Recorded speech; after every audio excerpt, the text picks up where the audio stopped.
আমার মামাও রেডি হয়ে গেছে তো ওকে। হ্যাঁ তো কালকে পুজো দেওয়া হয়নি অ্যাকচুয়ালি, মানে কালকে এত পরিমাণে ভিড় ছিল মন্দিরে, তো পুজোটা দেওয়া হয়নি। তো আজকে ভোর যাচ্ছি যাতে পুজোটা দিয়ে দিতে পারি। তো ওখানে অনেকজন বললো যে ভোর আসতে, আর না হলে রাত্রি 11টার সময় আসতে, তখন নাকি মন্দির ফাঁকা হয়ে যায় পুরো। তো রাত্রি 11টার সময় তো যাওয়া সম্ভব নয়, তাই এখন যাওয়া হচ্ছে মন্দিরে।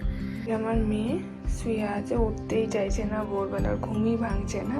তো ওকে জোর জবরদস্তি এখন ওঠানো হবে, কিছু করার নেই, পুজো দিতে যেতে হবে। উঠে পড়ো উঠে পড়ো উঠে পড়ো উঠে পড়ো মামা মামা উঠে পড়ো উঠে পড়ো উঠে পড়ো উঠে পড়ো উঠে পড়ো, আর শুতে হবে না, উঠে পড়ো, চলো চলো। তুমি ঢোকাও না, ধরো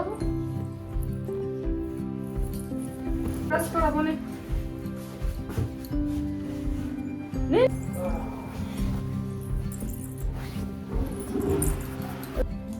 ও পাপা, তুমি রেডি, আমিও রেডি হচ্ছি, দাঁড়াও। দুজনে ঝাইগুলো গুল করবো, ঝাইগুলো গুল, ঝাইগুলো গুল, ঝাইগুলো গুল, ঝা।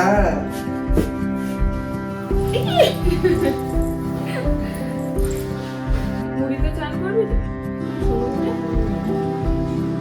আর আমার মেয়ে এখন ব্রাশ করছে।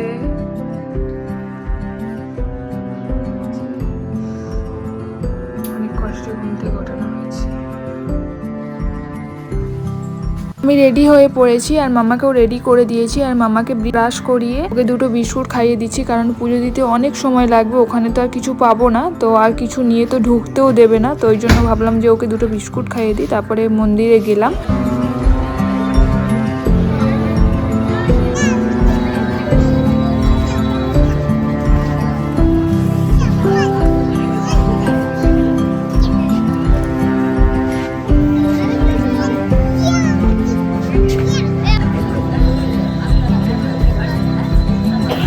এই যে রাগ করে দাঁড়িয়ে আছে এখানে, সব সময় খালি রাগ, মুখটা খালি দেখো।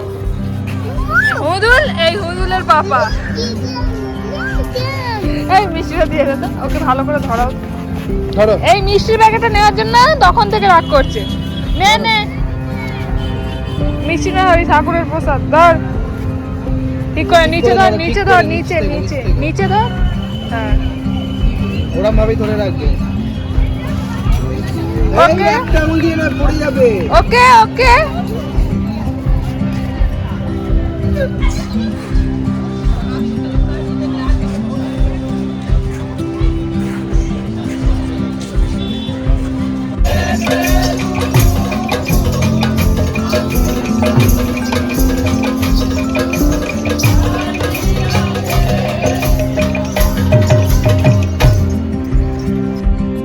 মন্দির থেকে পুজো দেওয়া হয়ে গেল, পুজো দেওয়া হয়ে যেতে তারপরে এলাম ব্রেকফাস্ট করতে। অলরেডি মন্দির থেকে মানে ফিরতেই আমাদের 9টা বেজে গেছিল।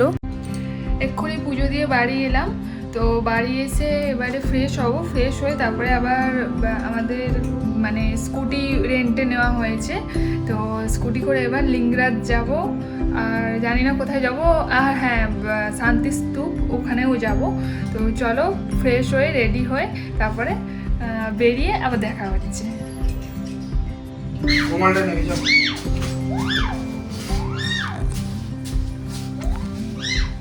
ফাইনালি আমি রেডি হয়ে নিয়েছি। এই কট সেটটা পরেছিলাম আমি, ওই কট সেটের যদি কারো লিঙ্ক লাগে তো আমাকে অবশ্যই কমেন্ট বক্সে জানিও, আমি লিঙ্ক দিয়ে দেবো। আমার মেয়ের এই ড্রেসটাও লিঙ্ক লাগলে আমাকে কমেন্টে জানিও, এগুলো সব অনলাইন থেকেই কেনা। তো আমরা বেরিয়ে পড়লাম। অ্যাকচুয়ালি আমরা যেখানে যেখানে যাওয়ার কথা ছিল অ্যাকচুয়ালি সেখানে যেতে পারিনি, কারণ আমরা যেখান থেকে গাড়ি রেন্টে নিয়েছিল সেখান থেকে বলেছিল যে পুরীর মধ্যেই ঘুরতে হবে, পুরীর বাইরে গাড়ি নিয়ে যাওয়া যাবে না, আর নিয়ে গেল ওরা মানে যদি পুলিশ ধরেও ওরা কোনো রিস্ক নেবে না, ওই জন্য পুরীর ভেতরেই আমাদেরকে ঘুরতে হলো। তো আমরা গেছিলাম অ্যাকচুয়ালি কোনারক মন্দির, তো ওখান থেকে অনেকটাই ডিস্টেন্স। তো মাঝখানে কিছুক্ষণ আমরা হোল্ড করেছিলাম, ওখানে দাঁড়িয়েছিলাম, তো দাঁড়িয়ানোর পরে আবার আমরা গাড়ি স্টার্ট করে আবার রওনা দিই।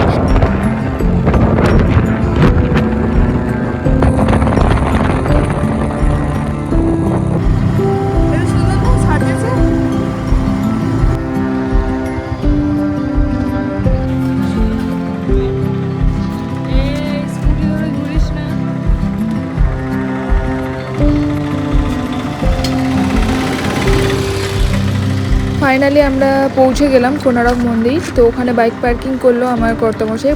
ভেতরে এলাম, ভেতরে এসে আমার কর্তামশাই গেল টিকিট কাটতে। টিকিট কাটা কমপ্লিট। চলো এবার মন্দিরে যাই ভেতরে। আমার মেয়ে তো শুধু চতুর্দিক দৌড়ে বেড়াচ্ছে, ও কোন দিকে যাবে ওকে খালি চোখে চোখে রাখতে হচ্ছে।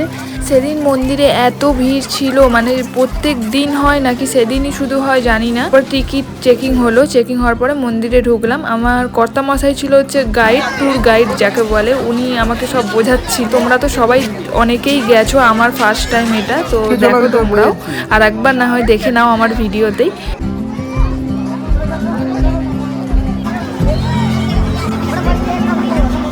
খুব গরম লাগছিল আর খুব হাঁপিয়ে গেছিলাম, ওই জন্য এই ড্রিঙ্কটা একটু খেলাম। খাওয়া দাওয়ার পরে কিছু কিনলাম ওখান থেকে কিনে নেওয়ার পরে তারপরে আবার রওনা দিলাম হোটেলের উদ্দেশ্যে। তখন অলরেডি বেজে গেছিলো 2:30 মতো। তো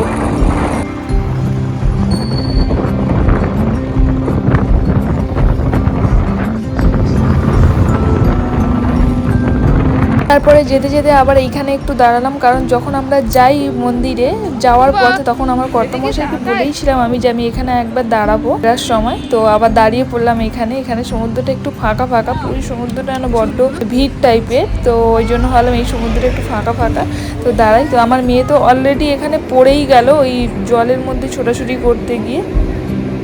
ফোনটা এখন রেখে দে বাবার কাছে।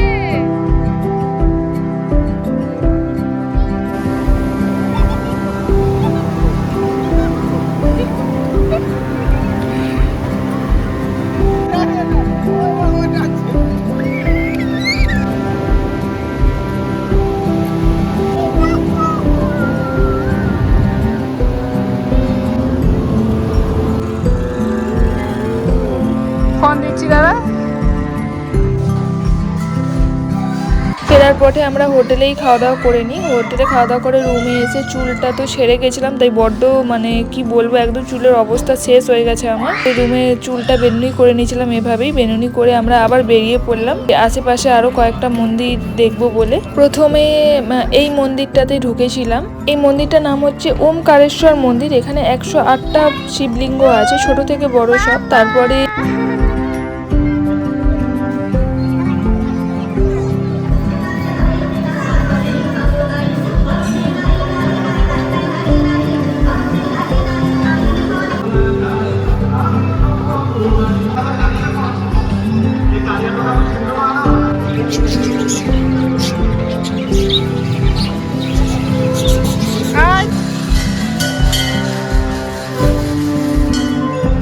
এই চাকাটা হচ্ছে রথের চাকা। এই চাকাটা মানে উল্টো ঘোরাতে হয়।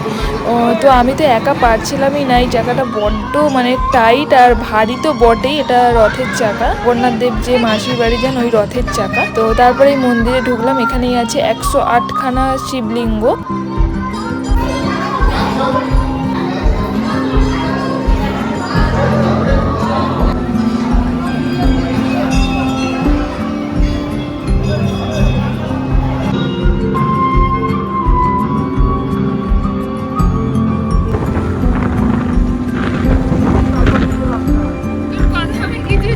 তারপরে আবার বেরিয়ে পড়লাম ঠাকুর দর্শন করে।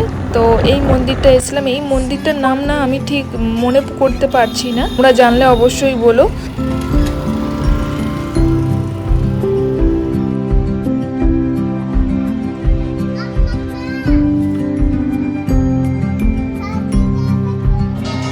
ওখান থেকে রিটার্ন ব্যাক করতেও অনেকটাই সন্ধে হয়ে গেছিল, তো অনেকটাই ডিস্টেন্স ছিল বলে ওই জন্য। তো তারপরে এখানে পুরীর মন্দিরে এসে চুপ করে বসেছিলাম। আজকেই আমাদের এটা শেষ পুরীর মন্দিরে আসা, আবার জানি না কবে আসতে পারবো, ভগবান আবার কবে আমাদেরকে ডাকবে। মনটা খুব খারাপ হচ্ছিল, মানে উঠতে মানে মন্দির থেকে বেরাতে মনেই চাইছিল না, মনে হচ্ছিল আর একটুক্ষণ বসি। বাট বাইকটা তো দিতে হবে রিটার্ন, ওদের একটা টাইমিং আছে। তো তারপরে গেছিলাম এই নরসিংহ দোকানে গজা কিনতে। গজাগুলো টেস্ট করলাম, টেস্ট করার ছিল ওনারা করে, এই যে কেনা হয়ে গেছে গজা সবার জন্য। পুরীর মন্দিরটা খালি দেখতে দেখতে আমি যাচ্ছিলাম যে আবার কবে আসতে পারবো, আবার কবে দেখা হবে ভগবানের। ওখান থেকে ফিরে প্রথমে আগে বাইকটা দিয়ে দিলাম। বাইকটা দিয়ে দেওয়ার পরে তারপরে একটু সি বিচে বসেছিলাম। ফেরার পথে রাতের খাবারটাও কিনে নিয়েছিলাম। তো রাতের খাবারে নিয়েছিলাম হচ্ছে বিরিয়ানি। প্রথম দিন থেকে আমার খুব এখানকার বিরিয়ানিটা খেতে খুব মন চাইছিল, তো কর্তামশাইকে বললাম, কর্তামশাই কিনলো। হোটেলে এসে তারপরে বিরিয়ানিটা সার্ভ করলাম। আমার কর্তামশাই তো খেতে স্টার্ট করে দিয়েছে। ও কি বাচ্চা, ওই জানে। তো চলো আজকের ব্লগটা এখানেই শেষ করছি, আবার দেখা হবে পরের ভিডিওতে। বাই।